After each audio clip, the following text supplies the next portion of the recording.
Well, anyway, let's get started. We've got a great topic here. I want to say a special thanks to Stacie for taking this presentation. There was another gentleman that was going to do it, but he got busy, and she was kind enough to step up and do it. Stacie Peterson is the executive director of the American Solar Grazing Association, and she's coming to us from Montana. You know, last month we had a guy from New Orleans, and this month Montana. So, Stacie, if you want to say any more about yourself, please do. But go ahead and take it from here, please. Sure, great. Can you see my screen okay? Yes. Yep. Great. Okay. Thanks for the nice introduction and thank you for having me.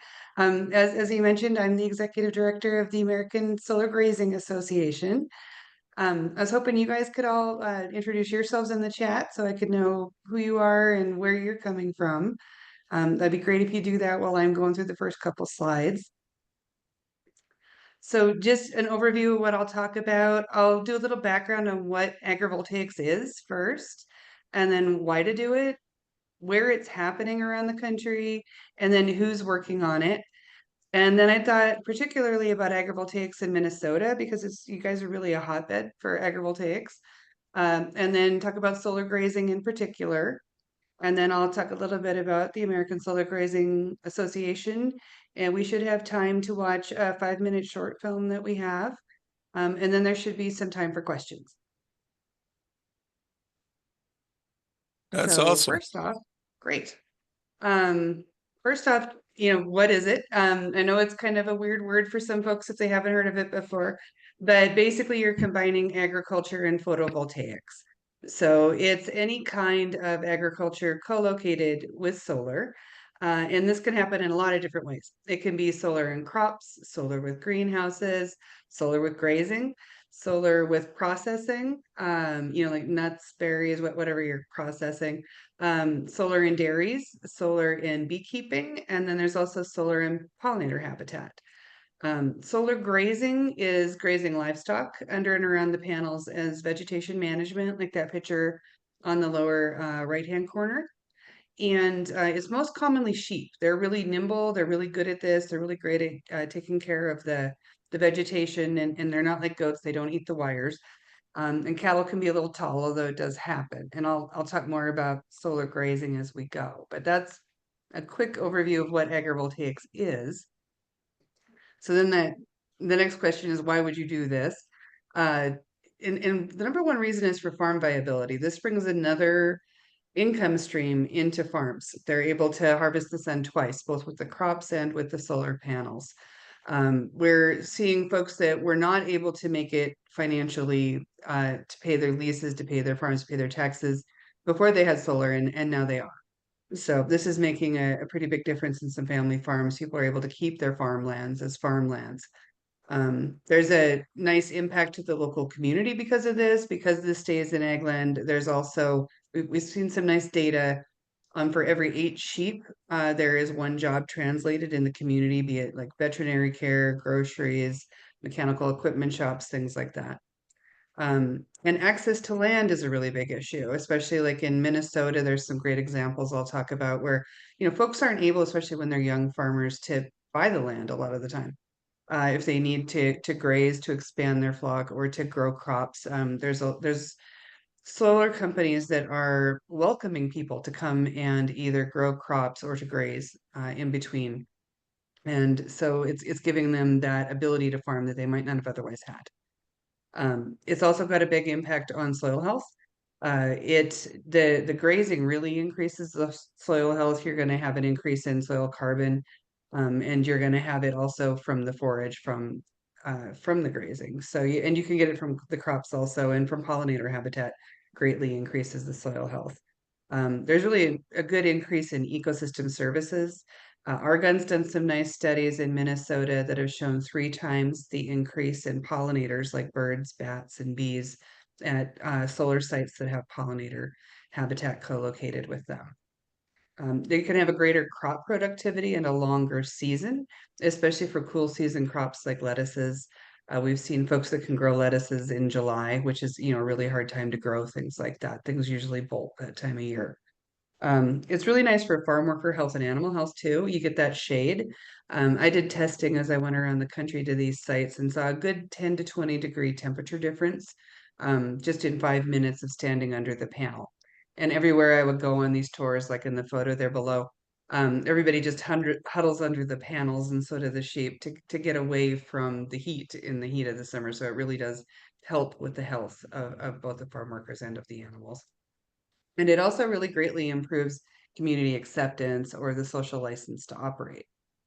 This is a nice study that Lawrence Berkeley National Lab just did. And they did surveys of folks that lived within a couple miles of a large-scale solar project in California, and they found a 75% increase in public acceptance of large-scale solar when it had an agrivoltaic aspect. And that was typically a pollinator habitat or sheep grazing in that area. So it does, the neighbors in the area also really appreciate this. So where is this happening? This is a map from the NREL team, the National Renewable Energy Lab. They have this great team that works on agrivoltaics called Inspire.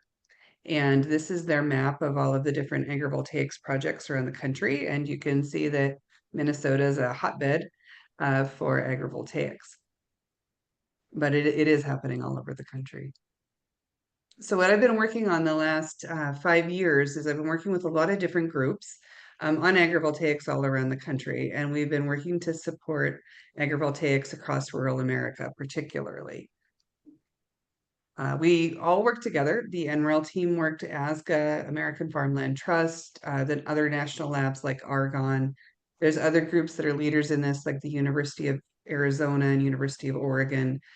We work with Center for Rural Affairs, the Colorado Agrivoltaic Learning Center, and Jack's Solar Garden. And then groups like Minnesota Native Landscapes, Solag Services, and the Solar and Storage Institute, which is part of SEIA, the Solar Energy Industry Association. So we've all been working as a team to try to support folks all around the country as they're doing this. We've done tours, podcast blogs, webinars, publications. We've been developing best practices. So this is really new, but there's a lot of us that have been working on getting the information out as quickly as we can, and knowing that it is really good, rock solid data. So we've had a pretty good impact. We've done a lot of farm to tables around the country. We've worked with a lot of different farmers and farming groups. We've done policy work. We've worked on best practices guides, and we've been trying to get language into the Farm Bill. The Farm Bill, of course, hasn't passed, but we've definitely worked to try to craft language to define this and to make this an accepted agricultural practice. So Minnesota, as I said, is one of the leaders, and you guys have a great thing coming up. I almost want to move to Minnesota just to get this license plate. I know that this passed some of the committees. I don't know if it's official yet, but this is the wonderful license plate you guys are going to be able to have. It's an agrivoltaic license plate. It's the only one in the country. So it'll be really cool to see that coming soon. And along with that, there's a definition of agrivoltaics attached to it, which was really exciting to see. I thought I'd talk a little bit about who's doing this in Minnesota, and who are the leaders in this in your area. This is Cannon Valley Graziers. They're one of our grazers from ASGA, and they're this phenomenal young couple that have a really thriving solar grazing operation in Minnesota, and they're working all around the area with solar grazing. That's Arlo and Josie there. NL is a company that works internationally, but in North America, NL North America really supports agrivoltaics, and they've got some great sites around Minnesota. This is their site at Lake Pulaski. That's Jesse Puckett there on the right, and they're just huge advocates, like I say, of agrivoltaics in Minnesota particularly, but all around the country. Minnesota Native Landscapes is doing some phenomenal work, especially with sheep grazing and pollinator habitat and beekeeping. Jake Jansky on the right really runs a lot of that, and that's Audrey Lomax does a lot of their grazing.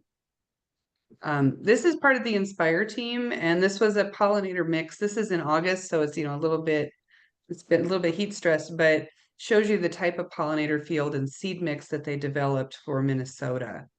And that's Jordan Macknick, and he's doing the little grease lightning pose there. But he's one of the rock stars of agrivoltaics, so it was really cool to do a tour of the Minnesota sites with him. US Solar is also doing some phenomenal work in this. They have partnered with the food group. This photo is of Peter Schmidt from US Solar, and Sophia Coy from the food group.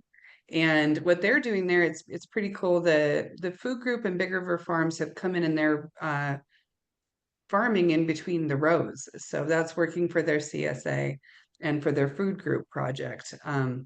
And this is Kazua Berry. She's one of the people from Big River Farms that is growing crops between the rows. So you can see she has some really good cherry tomatoes growing there. But they grow all kinds of crops that go to the food group. Another person that does some great work in this is Rob Schultz. Rob saved me from getting lost in the backwoods of Minnesota countless times and helped me find all these solar sites. But he's doing great work with Invenergy. Colleen Hollinger does some wonderful work with native grasses, native plants, native pollinators, and particularly in solar sites at Natural Resource Services. Bear Honey is growing honey at solar sites around Minnesota. It's just delicious. I serve it at a lot of our different tours and farm to tables. That's me in one of the bee suits there. It was a little bit terrifying, but it was a cool experience to get to do. But they're able to use these pollinator sites as apiaries. So it's also really nice for the apiaries, and that these are protected lands. You know, they've got fences so predators are kept out. It's really a nice opportunity for these folks. Brian Ross at the Great Plains Institute is another person that is doing work on agrivoltaics in your area. Just had dinner with him last night, and he's one of the folks that's responsible for the Big River Farms project. So that whole Great Plains Institute is working to support agrivoltaics in your area. And Monarch Joint Venture is doing some great work there. It's really good monarch habitat to have around a lot of these arrays. I could not find a picture of the person that I came to speak for in place of tonight on his own. He's always helping everybody else, and he's always in a group with everybody else. But on the far right is Rob Davis, and Yep. he's a big reason that Minnesota is a hotbed of agrivoltaics. He's a huge supporter of solar and pollinator solar and agrivoltaics. He works closely with everybody in this, and is a good friend to all agrivoltaics people. Other folks in that the photo that are big agrivoltaic supporters are Greg Barron Gafford. He's the one next to Rob, and then Jordan again in the middle, Jesse Puckett from Manel, and then Marcus Krems from Manel. And they're kind of a rock star team of agrivoltaics, and that's all of us at a agrivoltaic farm to table dinner down at the Biosphere in Arizona. This is a little bit more of the work that Rob's doing now, working on pollinator friendly solar renewable energy certificates with MRES. And I believe that's what he's busy doing tonight. And that's why I'm here talking with y'all. And then I thought I'd just go a little bit deeper into solar grazing in particular. And like I said before, solar grazing is where you use the sheep to manage the vegetation on the sites. And in doing that, you're reducing the vegetation, you're reducing the fire risk, you're stopping any kind of panel shading, and you're able to do this in place of mowing. So or weed whacking, things like that, and paying a vegetation management team. This is your vegetation management team, and these grazers are paid for this service. So this is a really good business model for grazers as well. Solar grazing is the leading form of agrivoltaics. It's the highest acreage. And I think it's important to look at it and realize that this really scales well. You can do this on utility scale solar. It works really great. We're over 130,000 acres right now at 500 sites in 30 states. So my numbers are a little bit outdated. We just got the census update yesterday. So this is really taking off all around the country. Sheep are the ideal grazers. They really like to get under there, eat all the forage, and they don't eat the wires. So it works pretty well. You do need some wire management to make sure they don't run into them, anything like that. Let's see. So another thing that's important, in the United States, 70% of our lamb is imported. we get it from New Zealand and from Australia. And there's a lot of reasons for that, but we're part of the solution for that. And for the first time since World War II, we're now seeing an uptick in the domestic lamb supply in the United States. So that's they're owing that to solar grazing. We're the reason why. And that's bringing, products like wools and fabrics too. So that's nice, and fiber. So one of the best things about grazing is it increases the soil health, and it also helps with the wildfire management, which is really great in the drought stressed West and in places like California. So again, why do it? I know we talked about this a little earlier, but it's a really nice stable income source, and it's access to land. You might have like a smaller farm for your flock, but if you're able to go graze these large scale sites, you can really increase the size of your operations. So folks are able to do that, and folks like Arlo and Josie are doing very well with this all around the country. There's a huge benefit to the local economy on that. Um, and it really does help biodiversity, and it lowers your maintenance costs. There is a cost to this. It's not free, but there's some cases where it costs less. There's some cases where it costs more. It depends on the site. But this is a win-win for solar and for the grazers. So how big is it? We just finished a census of this. So we're over 130,000 acres. Um, and we're well aware that there's more grazing than what we captured going on, but this is what we got from our members. So it's happening all around the country. It's really happening heavily in California and Texas, and a lot of that's because that's where a lot of the solar is. But it's really taken off in the last few years. So where I work is ASGA, the American Solar Grazing Association, and what we are is we're a farmer-founded and farmer-led organization, and we have about 1,100 members that are working on this, and we work to bring solar grazers together with solar companies. And then there's a lot of researchers that are interested in this, academics, community members, renewable energy advocates, and we try to bring everybody together to talk about, what do you need for in-depth technical assistance? What do you need for trainings? How can we help with best practices? What can we do to promote solar grazing? We also do research. We work with groups like NREL, we work with Cornell, NYSERDA, American Farmland Trust, to try to drive the research behind this. Because this is so new, there needs to be quite a bit of research. So we're the leading voice of that for solar grazing in the United States. Just recently, we've started doing some solar grazing certifications. And that's so folks can know when they're hiring a grazer, that they know what they're doing. So it's a whole certification course. It's 3 days that folks can go through and get trained on how to be a solar grazer. And then you can bring that to a solar company when you're wanting to graze their site and get that grazing contract. And that really helps for workforce development too. And we're just going to kick off here next month a similar certification, but this one is for solar firms. And so this is to get solar companies ready to have sheep on their site. A lot of solar folks are really interested in this, but they just don't know where to get started. So what this is being called right now is what to expect when you're expecting sheep on your site. And like I say, we're just going to start this next month in Texas, and I think we're going to do several others throughout the summer. So a little bit more about our research. The work we've done in New York, we've been looking at the soil health to see what type of difference there is in soil health in grazed and non-grazed solar arrays. And we are seeing a benefit to the soil health. It's only been a couple of years, so you're going to see soil health changes, get more dramatic over time, presumably. We did see higher organic matter in solar grazed sites, which makes sense. As those sheep are there, they're going to increase the organic matter. The soil pH was significantly higher in the grazed sites, and then we're seeing a higher protein in the forage in those areas. So we've seen a greater increase in the pasture score conditions in both of the years that we did the testing. So we feel that this is showing a pretty good increase in soil health in grazed versus non-grazed solar arrays. In our census research, we asked a lot of questions to try to get a read on what's going on out there. One thing that was interesting was to see that we're seeing a younger group of people that are doing this. The average age of a farmer is more in their 60s, but we're seeing younger people get involved in this. They're interested in it. It's something that gives them access to land, access to capital. So this is pretty encouraging. Over a third of the respondents of the Graziers are female, which is really interesting too.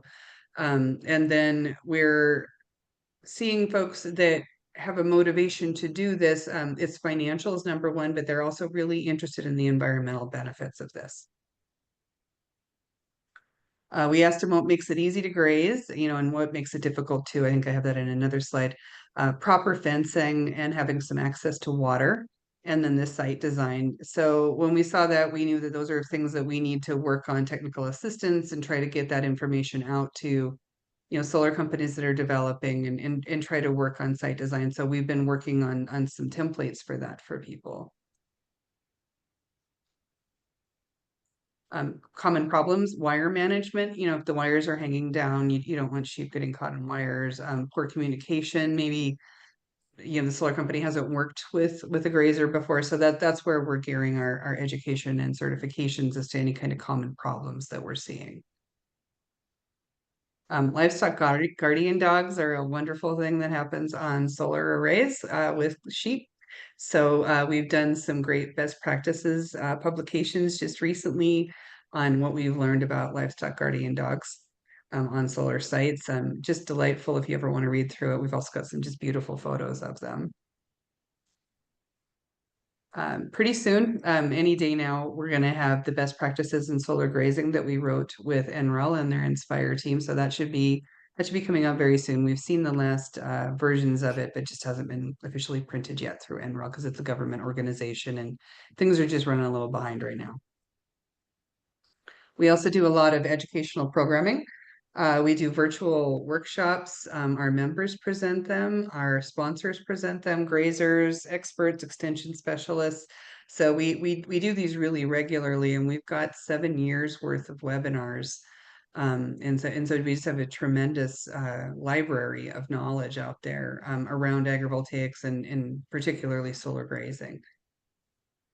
We do mentoring calls. We do one-on-one mentoring with people, and then we have an open forum, which is kind of like a one-on-one. You can log in and talk to Cam from the American Land Board. And that's his photo there up on the top, and he just is good enough to talk with folks about his solar grazing experience and see what he can do to be helpful on these open forum calls. They last about an hour, and those are available to our members. So we've also this last year we've had the really cool experience of completing a solar grazing documentary. I screened it down in Northfield a couple weeks ago in Minnesota. And just this week, I was at the American Clean Power Conference and we screened it there, and it's really getting good reception. We'll eventually release it to the public, but for right now, we're going around and doing film festivals, things like that. But I thought what we could do tonight is I could play, there's a 5-minute version of it. The longer one is 20 minutes. So that's a little bit long for something like this, but I thought I could try to play this for you. And just let me know if sound isn't working or anything like that. This ranch has been in our family since 1952. Every single summer I used to work out here, and that's the way we did it in this family, and we still do it today. Being raised rural was a big part of my life growing up. My family has been raising animals since they immigrated here to the United States. Every summer, my days were spent on a tractor. Our family's been farming here in Pennsylvania since about 1720. It's an emotional connection and a practical connection, and it all depends on the land because you can only do so much with the resources that you have. When people think of a farm, they think of white fences and green pasture, and my farm is not like that. And when I tell people what I do, that I'm a solar grazer, I say, well, you know those big solar fields? The grass has to be mowed. So instead of mowing it, I graze sheep on it. Farmers and ranchers are the Earth's first environmentalists. They need agriculturalists involved in the solar industry, and sheep are custom made to graze under these panels. keep the grass low, feed the sheep. Everybody says, that is perfect. They should do that everywhere. It's a new opportunity for a lot of the farmers that they lost their homes. In the first 10 years of our business, 7 out of those 10 years, we either broke even or lost money. The fact that I didn't have any diversification in my business, I had no other revenue stream. And then I got a call from a solar developer. And he said, we'd be willing to compensate you. And I'm like, what? I'll never forget standing in the garage. My husband's about to head to a meeting about solar grazing, and he just was like, we can walk away. And I tried to say I was okay with walking away, and I started to cry. And I was like, I'm not okay with that. Like, I want to pursue it. Conventional agriculture would see solar as a threat to taking land. It really creates this land use conflict. I think people try to pit us against each other. The story is, oh my gosh, it's the farmers versus the solar developers. We can mitigate that by putting solar where we can also balance agriculture. There's much greater risks to conventional agriculture in the form of housing developments. If we just have panels out there in a field for 30 years, we can tear them out and we still have prime farmland. If I build houses on 1 acre lots, we can't tear them out.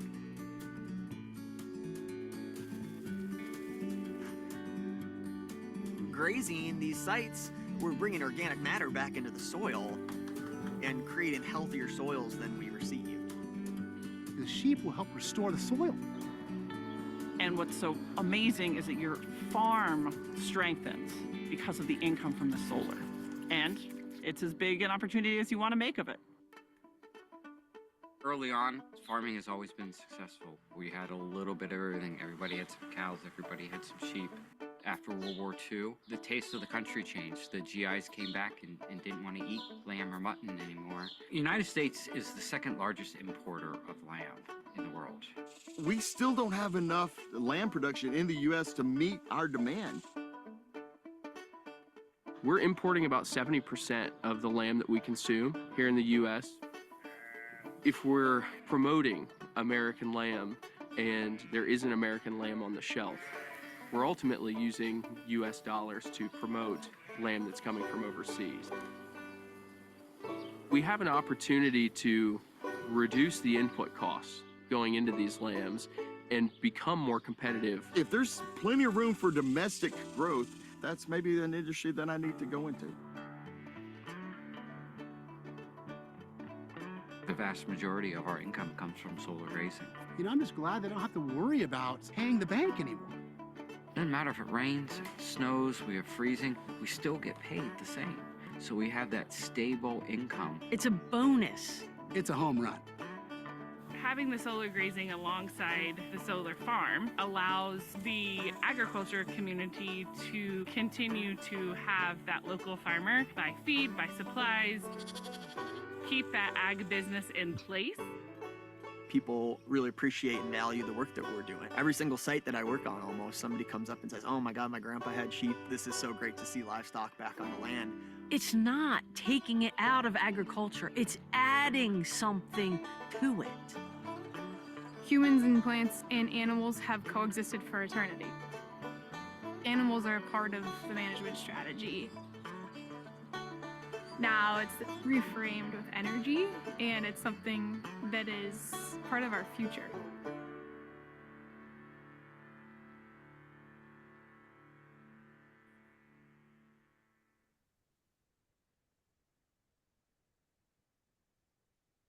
Okay.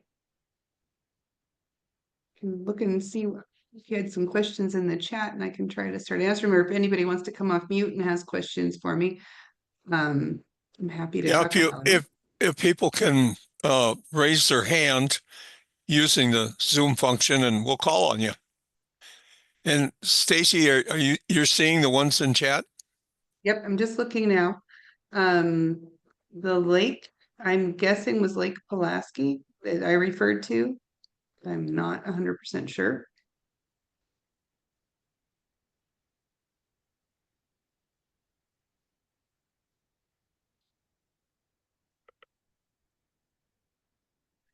I can't Any see. any other questions that people want to ask? I've got a few, but I'm holding back. James, what do you got? You got to unmute. There's lots of questions in the chat too. Okay. I see that there's a question about goats, and while it's not impossible, it's just that goats like to eat wires. Yep. And so it's not really ideally suited. That said, I know some people are doing it. So it's not impossible, but they're sheep. So why would you do that? But it can happen, but it's really not the common form of grazing. The common form of grazing is with sheep. I've also seen people do this with pigs, chickens. I mean, there's all manner of things going on under and around solar arrays. Someone else in here is asking about combining pollinator habitat and sheep grazing. That can be done, but it needs to be done intentionally, and you need to really be careful with the pollinator.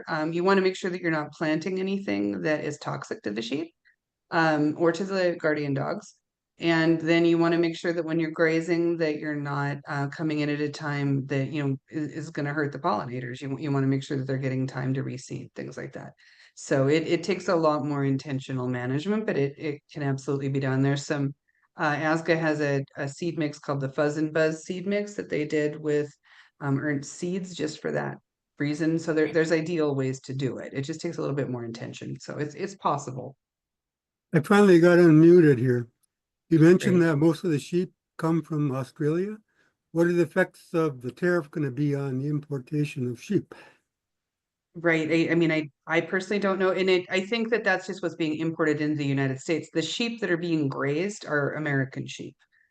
So we're not, this isn't something that, what's going on in the United States. These are American farmers that are grazing American sites. So there isn't going to, I think it'll probably just help our sheep farmers in America, really. But I don't know the impact of the tariff. Stacie, a question I've got is, what's the largest land size that you're grazing on? And then also, what's the largest solar installation that you're grazing on? Do you know? Gosh, I don't know the largest, but the largest one I've been to, and I suspect it's the largest, is the Topaz site in California. And that's just a phenomenally large site. I can try to, well, you could Google it, but it's called the Topaz site, and it's in the Central Valley, and they've been doing solar grazing there and doing a really, really good job of it. Ryan Indart was in the film, and he's doing some other great grazing operations throughout the Central Valley. I went to his site on Mustang too, and saw the good work he's doing there. Yeah, I don't know off the top of my head, but I'm guessing that it's Topaz because it's one of the largest solar sites in the country. Someone asked about the guardian dogs I see in here, and yeah, they are for predators. So they also help herd the sheep. So there's some fantastic dogs out there, like Reggie the Wonder Dog. I did a great little short video with him that we got on CBS showing how he loves to get on these solar sites and help herd the sheep, and they'll help get them to the places where they need to be, where they need to get to be grazing and get that vegetation managed. So while they're there to guard them from predators, yes, they're also there for herding. So I see Pete. Oh no, yeah, Tim? go ahead. yeah, Stacie. So I'm curious. So on these solar farms or these solar fields, is it the actual farmer who owns the land that's doing all the grazing, or do you have do you have people taking sheep from solar farm to solar farm, sort of on loan, Yes. or how does that work? There's lots of different models, and so it can be any of those. It can be that you've got an array at your site with your sheep that you're grazing.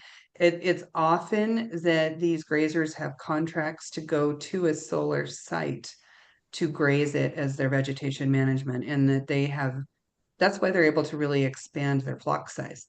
They're able to, they have much more land at these solar arrays than what they have at their own farm. So they're able to increase the size of their flock and go out and do that and do this as a really, really good sized business. Like Okay. Ryan is doing work all over California in the West.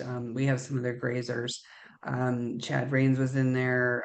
Eli was in there. Several of our graziers in Texas are all over Texas doing lots of work. So yeah, it can be any of those things. Same thing with crop co-location. You know, it's often there's a farming group that comes in from outside, but it could be that it's your farm and you want to have your own solar and you're reaping the benefit of the solar and the crops. So it can Okay. happen any which way. Sounds like like pollinators. I mean, people, that's what their business is, moving hives from orchard to orchard or wherever to, Yeah. field to field. Yeah, Bear Honey does that Yeah. up in your area, and they have a solar grown honey that they sell, and I know that that's what goes into the Cliff Bar. They use that honey, and they're supportive of it being pollinator habitat honey. So they've done a really good business with it, and it was a cool experience to get to go be one of their beekeepers for a day. We've got some breweries up here in Minnesota that are You using do.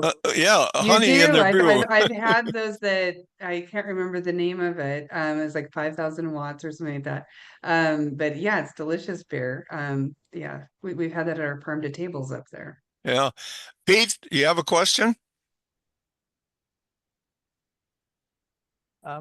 So some of the solar arrays, at least here near La Crosse, they rotate about a north-south axis, and they have a fair bit of gear hanging down, and some of the rows are connected together with a single drive shaft. Right. Which is a Yes. little bit of an impediment for animals moving around. Do you have issues with that, with animals crashing into them, breaking things? What do You find? know, that's where sheep are a little bit better suited for that, but there can be, that's a design, that is something that when you want sheep on your site, that is something to design for. The cables tend to be a bigger problem, but yeah, that can be an issue. And then there's different types of sheep that work better, with that. There's a hair sheep that can work better. But it can be done, but again, it's better to be planning in advance if you can to accommodate sheep. But that said, folks are able to bring the sheep on sites like that, and any kind of tilt, that's not a problem at all. It's more the mechanized driveline, like you're saying, underneath. And the real problem is the cabling. And you can bring those up. You can bring those into cable trays. You can retrofit a site to make it very acceptable to sheep. University of Minnesota out in Morris is got some panels up higher, and they're running cattle underneath, I think it Yeah, is. that's Brad Hines. He's doing great work. Yes, yeah, it can be done. It's just that what is great about the scale of what you can do with sheep is, you can do utility scale. Yeah. It's going to be a little bit more expensive to do cattle utility scale, but it can happen, yeah. And that's a really big topic of interest right now, the cattle co-location. I was in a meeting a couple years ago, and people were talking about, I guess down in the Carolinas or something, they tried running horses under the solar panels, and they had the same problem that they have with goats. They were nibbling on everything and creating problems. So they said, cows are one thing and sheep are by far the best, like you guys are saying. So it's different animals. Yeah. And it just depends on your goals. If you have, whatever you have at yours, like I know some people that have llamas down in Georgia, and they just wanted some nice shade, and they wanted solar, and they wanted to do this. And, so it just depends on what you're looking for. But yeah, I hadn't heard the horse story. That's interesting. I see that Clinton Meyer has an agrivoltaics question. Lay it on me. I'm really interested in agrivoltaics, so I can try to help. Thank you. Thank you. I'm sorry it doesn't have to do with sheep, even though I have had sheep in my background, but what I am interested in is finding somebody or people who would be interested in putting up solar fences, like line fences in between property lines and up and down like drainage ditch. I've got drainage ditches going half-mile long, and it would be perfect in my opinion, it would be perfect for bifacial panels on each side of the drainage ditch. And you're talking, every time you go up and down, you're talking about a half-mile of panels, let alone the end rows. You could end up with some pretty significant fences. But Yeah. where do I Yeah, go? no, there's people that are working on things like that. There's a road, I can't remember the acronym that it is, but I'm sure if you search for Solar Road Right of Way Agrivoltaics, there's a group that is working on looking at lands like that and what type of solar could work well and how to pair it with pollinate or whatever. There's some other groups like Sunzaun, Sunzaun, that have vertical bifacial panels. And they have some up in California. They're doing them in between rows of vineyards. They're German. They live in California now, but they're doing some great work on that. I think that there could be use for this in snow fences too. I've often thought that was like a place to apply it. And then I think as far as ditches and irrigation goes, I think photovoltaics and aquavoltaics is an idea. You know, there's people doing it. It's brand new, but it can happen. No, we're getting across. Well, the drainage ditch is very small. I mean, it's Okay, not yeah, very it's big. not, I'm thinking like in California, they've got like the big, you know, aqueducts and they're trying to conserve water. So it works nice for them. And for Minnesota, here, Minnesota, Clinton, Minnesota is already doing the solar snow fences. And they've got some projects out there, and it's really interesting. that is very interesting. And like I said, I'm looking at my application, let alone countless other farmers in the area that have small drainage ditches, access on up and down, let alone old line fences that are not doing very much in the first place. And because they're half-mile long, they can interconnect much easier than a small plot. You know, it's, yeah, enough said. Yeah. Yeah, I mean, you can use those too in different ways to power your operations, right? Like if you've got like some livestock watering tanks you want to keep open in the winter, things like that. So, yeah, I think there's tons of opportunities for things like that. I really like that vertical bifacial design that Sunzaun's got. I can only Helga is who to talk to there, Helga Bernath. But they have a nice website. They do great work. Tell them I said hey if you talk to them. Thank you. You're welcome. Let's see, any other ones how do you protect sheep from coyotes and wolves? That's the livestock guardian dogs. Also fencing. So this is a problem. And there is a lot of fencing and consideration that goes into the site design to try to protect the sheep as much as possible. Between the fencing and the dogs, that's some of the best that you can do. How much does the extra height for panel support cost? In a lot of this solar grazing and the pollinator, you really don't have to raise it. But you know, it's just going to depend on how much you got to go up. For every foot you go up in height, like say you're wanting to grow a taller crop, you've got to go a foot down. So that, you know, it can cost a good bit more. There's some agrivoltaic crop applications that can cost up to 50% more. And that's another reason why solar grazing is the thing that scales, and you're seeing it more on like the utility scale, and you're seeing the crop more in the smaller size. And someone asked if I can touch on cattle. Sure, it's happening. Like Brad Hines at the University of Minnesota Extension is doing great work on that. Silicon Ranch is doing some really good work on that. They've got a program called Cattle Tracker. That's, you can just Google cattle tracker and that'll come up, and they're doing a lot of research around that and what can be done. The Department of Energy had just done some prizes called the Lasso Prize, and I'm not quite sure if those are gone now, but those were to support cattle co-location. So it's a really young part of this industry. Like I say, it's possible. It's just not the thing that we're seeing the most of. It's kind of an anomaly when you see it right now. So we're all really interested.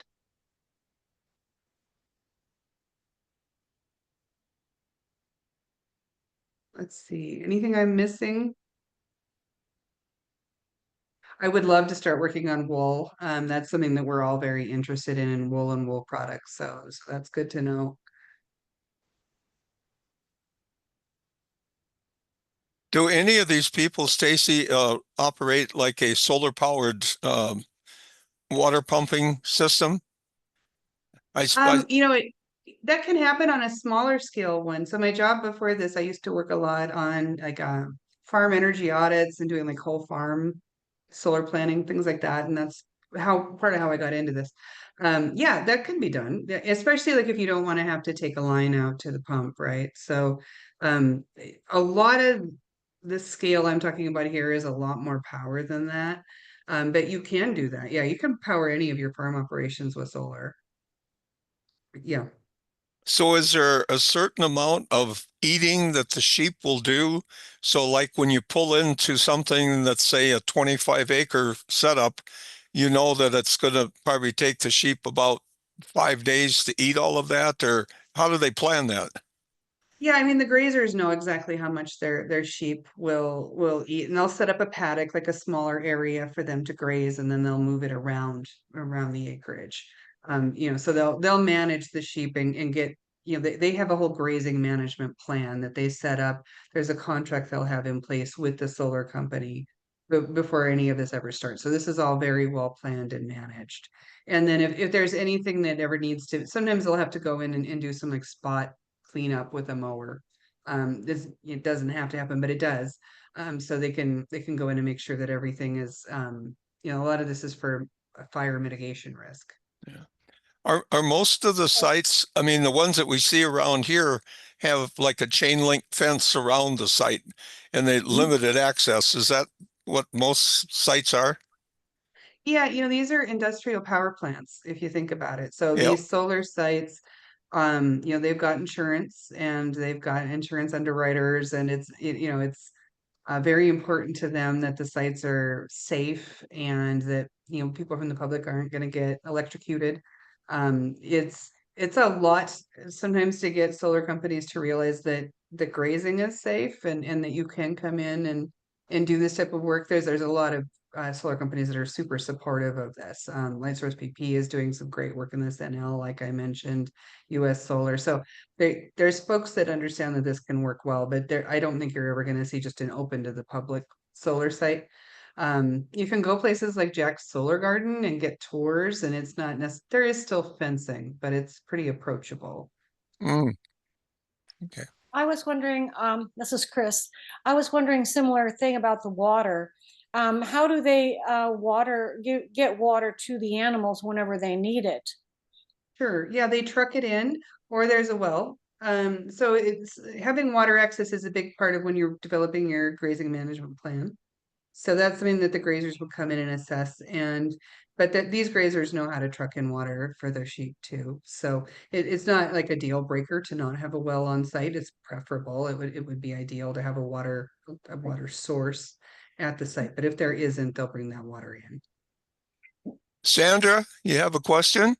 Yes, I do. This makes me, just a comment and a question. This makes me think of about 40 years ago when the city of Hamburg, Germany, when I lived in another part of Germany, had a shepherd with a young woman with a flock of sheep, and she took care of mowing all the city's parks. But I think she would take the sheep home with her each night. But so there wasn't any need for fencing or anything. She controlled it, but it was a business for her, and probably others did it too. But I wondered, the people who raise chickens among the panels and all that, what do they grow and how do they collect the eggs if they have free range chickens? How does that work? Because that's a great idea besides the beehives. Yeah, it's not all that common yet. There's only been a couple groups that I've worked with that are working on poultry. But there's one that's really interesting. It's not like a typical array. It's like a solar powered chicken mover. So the chicken yeah. they kind of move it around pasture. So I can't honestly speak to what they're doing there, but I would think it would just be, like any other site. You just go out and pick up the eggs. I'm not quite sure. I haven't done it, so I don't know that I can speak to poultry underneath the solar panels. I know that it's done. It's not very common. It's a lot like the cattle. Yeah, but even the bees and harvesting the honey from them, that's really cool. It is really cool. And those tend to not be like right underneath the panels. They're out in the field. Because they want to have the ready access to the pollinator plants. Yeah, also the gardeners and stuff, that must be another whole safety issue there. if people get It is, around. yeah. And I have friends that work at different sites as crop farmers that are agrivoltaic sites, and they talk about how they time their work day so that they can be under the shade the most. So Oh, they want to in the afternoon be under the panels and be more in the rows in the mornings, and so they really say it makes a huge difference in their lives not being so hot in yeah. the late afternoons especially. But yeah, that does, that brings up the insurance again, and it's not insurmountable, but it's something that you're going to have to consider as you're setting up a site for this. How many how many companies, whatever it is, that actually sell their grazing services in Minnesota, approximately? Do you know? Oh gosh, I don't know off the top of my head in Minnesota. We have a solar grazing map on the ASGA website, so I'd have to be able to pull that up and tell Oh, you that number. I know that two of the groups that I work with really regularly, I showed the photos of Arlo and Josie at Cannon Valley Grazers, and then Minnesota Native Landscapes does just phenomenal work too. So okay, those are two of the bigger groups, but there's certainly more than that. okay. I mean, you could always go to the ASGA website, and we have maps all over the country of grazers, and we're developing a matching map now, so solar companies can be matched. Like they can look and see what grazers in the area, and grazers can see what solar companies are looking for grazers. I was so excited to see that a couple of years ago, our MNCEA group went on a tour of the Connexus solar field. Oh yeah, I've been there. Yeah. And they had sheep grazing there, and they just put up that inexpensive plastic fence around the area just to kind of keep them contained. And it was really cool. I mean, to see that a utility was actually doing that. Yeah, yeah, and I'm sure that was Rob, again, trying to get that done because he was at Connexus at the time. But I Yeah, believe that was Arlo that was the grazer. yeah, That was an NREL Inspire site. Yeah, they've done excellent work there. That's the site that showed the 3 times increase in pollinator habitat. yeah. Rob actually got a big award, some national award for all of his He work. did. He did. I was on the board that. Yeah.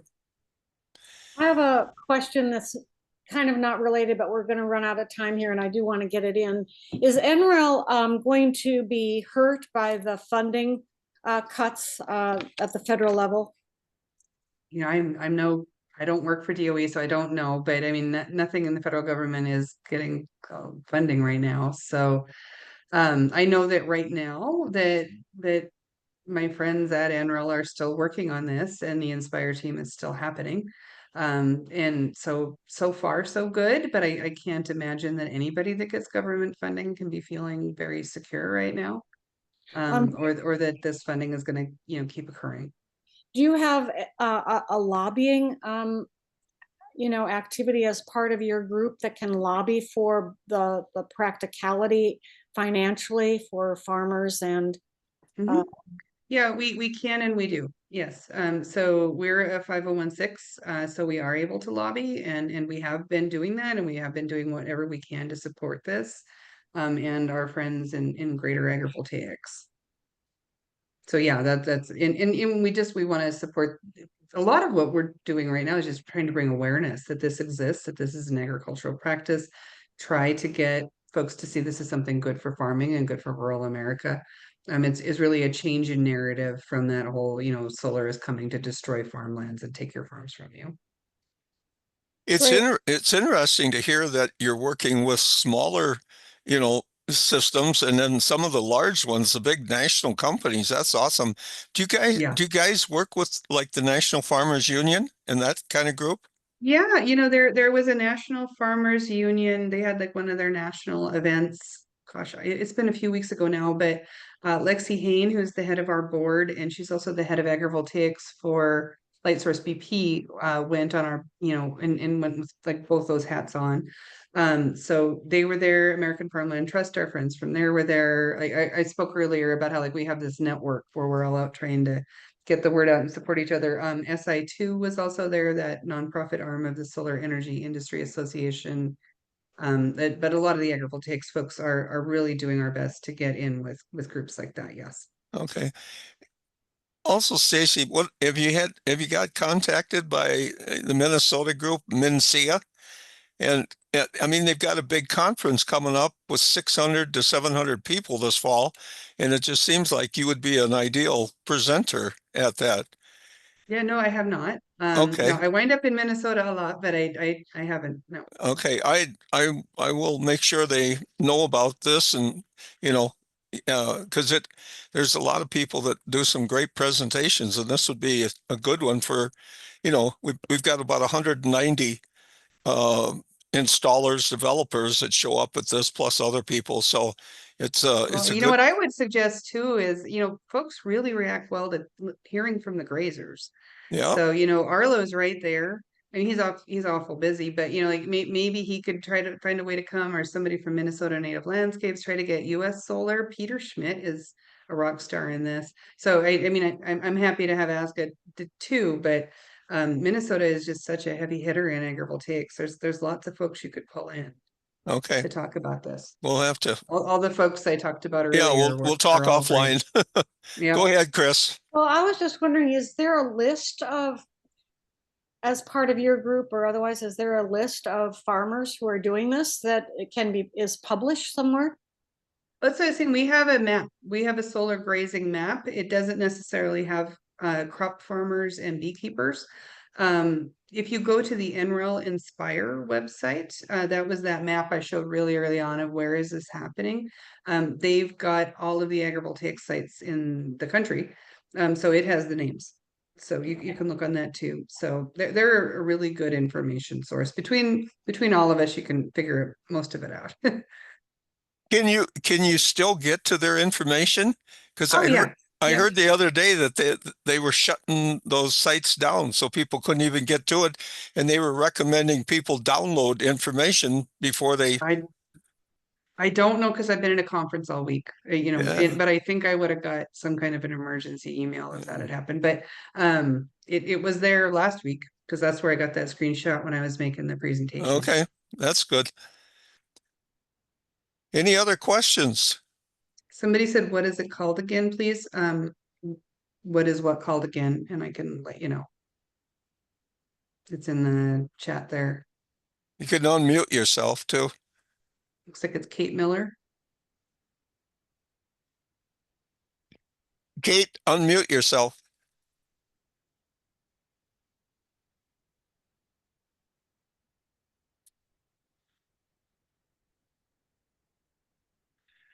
Okay, Kate, if you're asking about the bifacial fences, it was Sunzon was the name of the company. I say that just because it's like right after Clinton's